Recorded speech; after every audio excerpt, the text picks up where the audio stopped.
સુરતના લીંબત વિસ્તારમાં ગેરકાયદેસર હથિયારોની હેરાફેરી અને સપ્લાય કરનાર નેટવર્ક પર પોલીસે વધુ એક મોટો પ્રહાર કર્યો છે। તાજેતરમાં જ હથિયાર સાથે પકડાયેલા આરોપીની પૂછપરછના આધારે તેને પિસ્તોલ સપ્લાય કરનાર ઉત્તર પ્રદેશના વધુ એક રીઢા અને કુખ્યાત ગુનેગારને દબોચી લેવામાં આવ્યો છે।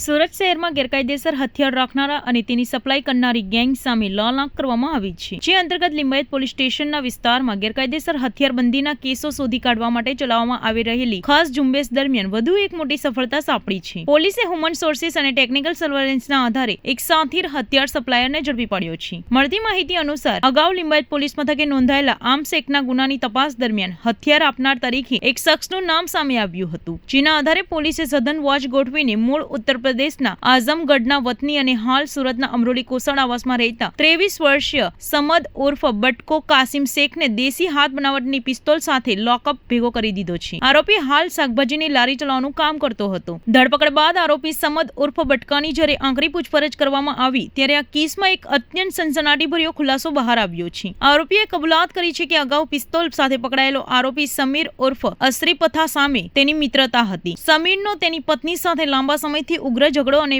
કૌટુંબિક તકરાર ચાલી રહી હતી। આથી સમીરે પોતાની પત્નીને જાનથી મારી નાખવાના પ્લાન સાથે સમદ પાસેથી આ ધાતક પિસ્તોલ ખરીદી હતી। જો કે પત્નીની હત્યા થાય તે પહેલા જ પોલીસે તેને દબોચી લીધો હતો અને હવે હથિયાર સપ્લાય કરનાર મુખ્ય સાગરી સમદ પણ જેલના સળિયા પાછળ ધકેલાઈ ગયો છે। પકડાયેલા આરોપી સમદ ઉર્ફ બટકાની પ્રોફાઇલ તપાસતા પોલીસ પણ ચોંકી ઉઠી હતી। આ આરોપી કોઈ નાનો મોટો ગુનેગાર નથી, પરંતુ અગાઉ વર્ષ 2020 થી 25 દરમિયાન સુરતના અમરોલી પોલીસ સ્ટેશનમાં હત્યાની કોશિશ, રાયોટિંગ, ધાતક હથિયારો રાખવા તેમજ ચોરી સહિતના કુલ 7 જેટલા ગંભીર ગુનાઓમાં પકડાઈ ચૂક્યો છે। માત્ર એટલું જ નહીં, તેની સતત વધતી ગુનાહિત પ્રવૃત્તિઓને કારણે વર્ષ 2025માં તેના વિરુદ્ધ પાસા હેઠળ પણ કડક કાર્યવાહી કરવામાં આવી હતી। જેલમાંથી બહાર આવ્યા બાદ પણ તેણે હથિયારોની હેરાફેરી ચાલુ રાખી હતી। પોલીસે આ મામલે આર્મ્સ એક્ટ અને જીપી એક્ટની વિવિધ કલમો હેઠળ ગુનો નોંધી આ હથિયાર ઉત્તર પ્રદેશથી સુરતમાં કોના માધ્યમથી લાવવામાં આવ્યું હતું તે દિશામાં આગળની તપાસ તેજ કરી છે।